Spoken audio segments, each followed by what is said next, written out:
In the last video, I drove 10 hours to pick up an SR swapped 240. Unfortunately though, it had some issues starting. But once I was able to get it running, something just sounded off.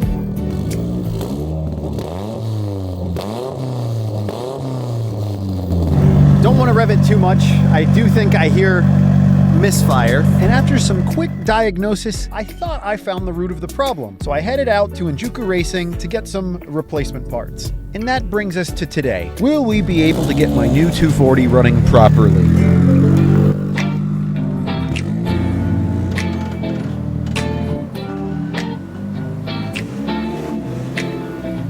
So clearly the car runs like crap. And after doing some diagnosis, the TPS wire has a shield on it and it looks like the previous owner did some hack job wiring job to it. On the signal side, you should be seeing anywhere from like 0.4 up to 5 volts depending on the throttle position, and we were seeing none. So we took off the electrical tape that had bound the 3 TPS wires together, and we saw that there's some shitty crimp in line on the signal wire. And just the fact alone that we separated everything since it was so bound together caused for a signal to appear. So yes, it might have been a waste of time that I drove to Injuku. Granted, I needed that replacement fender and a couple of other things, but at least there's hope for this car. The MAF sensor suffers the same fate. So I guess this is a blow-through setup. Typically your MAF sensor would be on the intake side of the turbo, but it's been relocated post intercooler and it sits beautifully in the wheel well for all of the water and road grime to just pelt it as you drive it.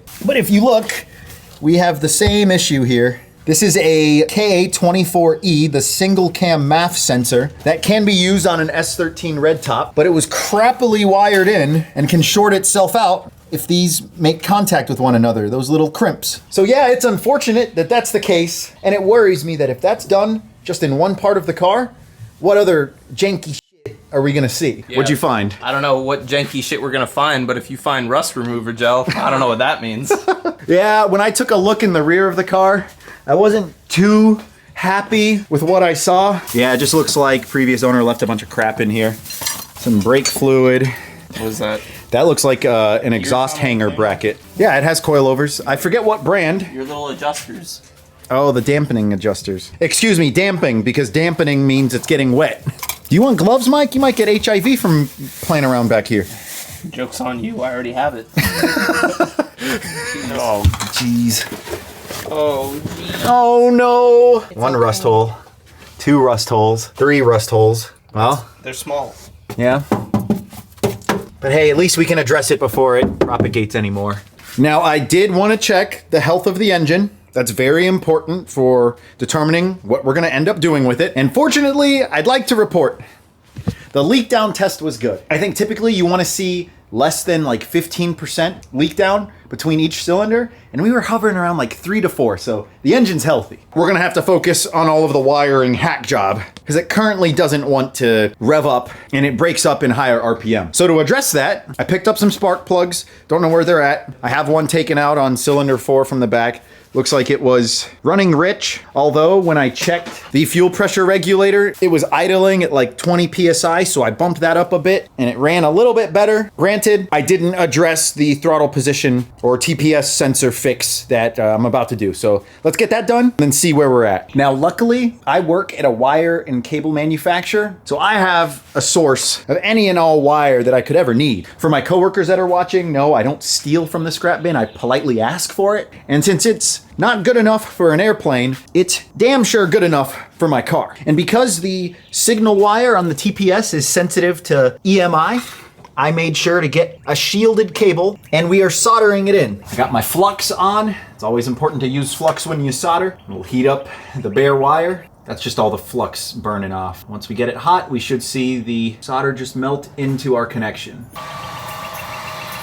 All right, so I got my probes in just as a double check to see if our connection's good. It's at 0.45 at rest, and when we open the throttle plate, it should go up. Boom, beautiful. Now let's see her start. It's a kilo.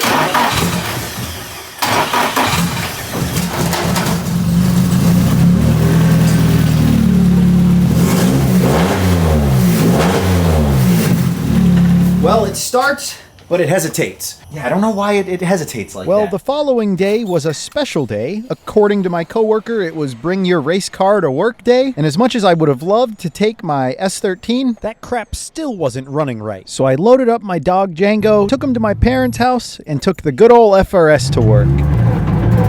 My coworker Matt, his Skyline is an absolute beast. I mean, look at this thing.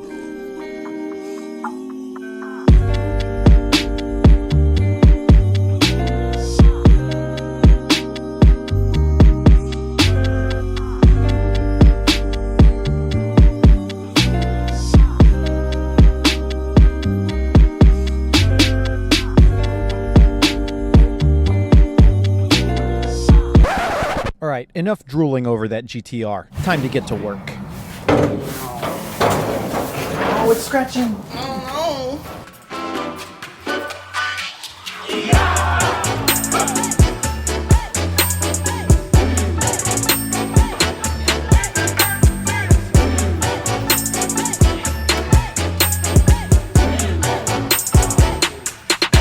Well, if that wasn't the most annoying shit in the world to get out. Wasn't that bad? Yeah, kind of messed up the core support a bit. The crank pulley was kind of touching it when we were lifting up. We got history. But it's okay, we can fix it. But oh boys, thank you so much for the help. I couldn't have done it without you. Well yeah, here she is, my 89 240 with the engine taken out of it. But as far as the other mods on this car, it has raised wheels. I think they're 17x9 with some Nitto NT1 tires. It has 350Z brakes. The rears, though, need to be addressed. The rotor doesn't necessarily sit nice and flush in between the calipers, so I'll have to grind something or do whatever to get it to work. It has some off-brand coilovers that don't really care about, but hey, at least it lowers the car. The interior is all there. I already did remove the dash. Door panels are nice and minty. We got manual windows that work. AC components all there, so we'll be able to run AC. And from what I've seen, so I haven't put this up on the lift yet, but if you look up underneath the car, we have some nice aftermarket arms, which from what I remember on the listing, this car was posted on Craigslist. They were some like JDM brand that I think were worth some money. It has clean quarters, no rust on the hatch like that red car. Might be a few little tiny dents and whatnot along the body. But the stupidest thing about this car is that it has a big cut in the transmission tunnel, which is making me think that this not only had the SR in it, but potentially some other swap. And instead of getting like a different shifter to relocate it more forward, they just decided to notch it out of the trans tunnel and create a problem for the next owner. So yeah, that is unfortunate, but I've already pulled the necessary levers to get some replacement parts for this thing. And honestly, that car as well. But yeah, I know, it's crazy, right, Django? 4 240s, it's a little ridiculous. How about we sell them all and get 4 more of you? Would you like that? Would you like that, buddy? Huh?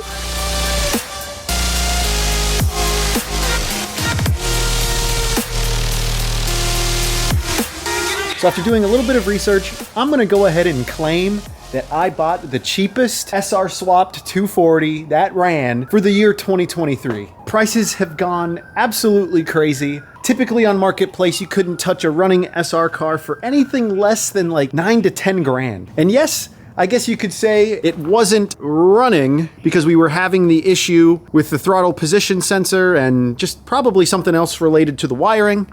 But even if it did run 100% perfect, this engine wasn't gonna stay in that car. So how much did I end up paying? Drum roll, please. Your boy spent 4,700 bucks for this car.